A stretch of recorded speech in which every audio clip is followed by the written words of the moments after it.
YouTubers, and thanks for joining my channel. Today we're doing something a little bit different. We're making apple shine mash, or apple shine. So, the way we're going to do it, I know I said I was going to do it, I'm finally going to do it. We're going to take our apple mash, which is in this bucket.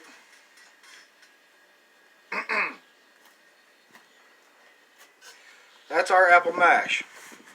We're going to put it off in the still here. Every last bit of it.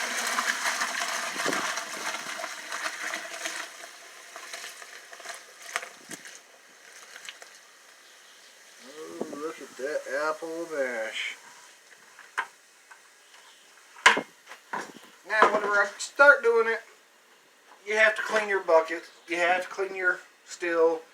You have to do the whole 9 yards. Especially if you're doing it legally.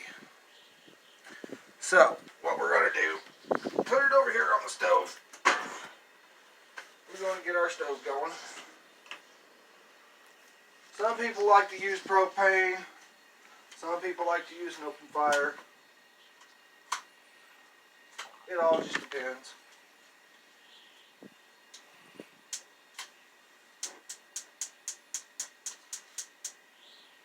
Now what we're going to do here is we're going to let it get up to about maybe 150 degrees before we finally turn it down to 2 and let it get all the way up to 200 before we start distilling. It's a long process, but it's worth the time and the effort. You'll get to watch me put it together. All the good stuff. From start to finish. Well, not all the way to finish.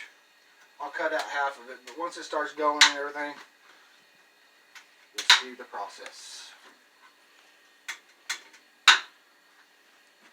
Alright, now that we have that going, put that together.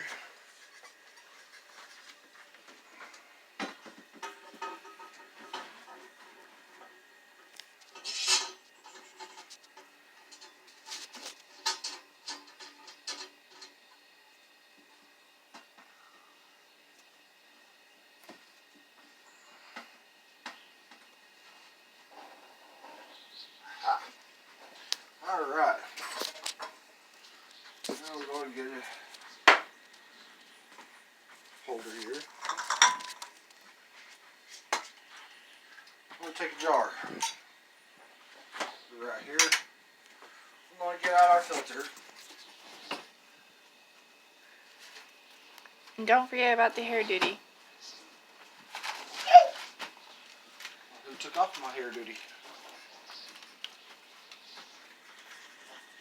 Okay, so we gotta have our filter. Without that filter, we get a bunch of trash off in there, and then we have to double filter it and all that good stuff. It's no fun.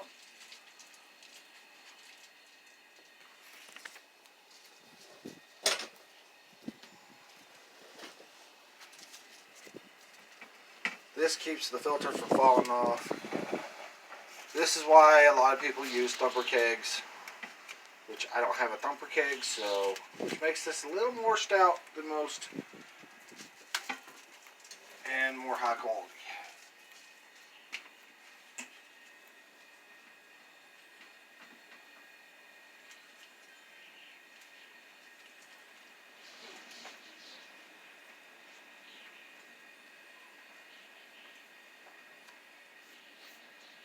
I usually never come out with heads.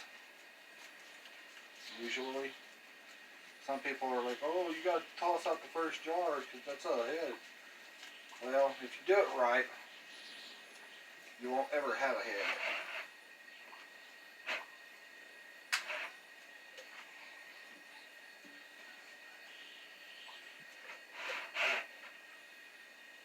Alright. Now we got that set up. Now this is the main part of it. It's having cold water run it all the time. to have cold water.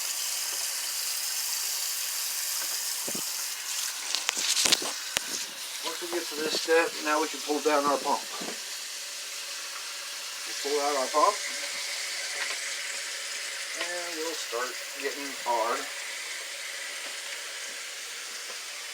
rest of our steel going.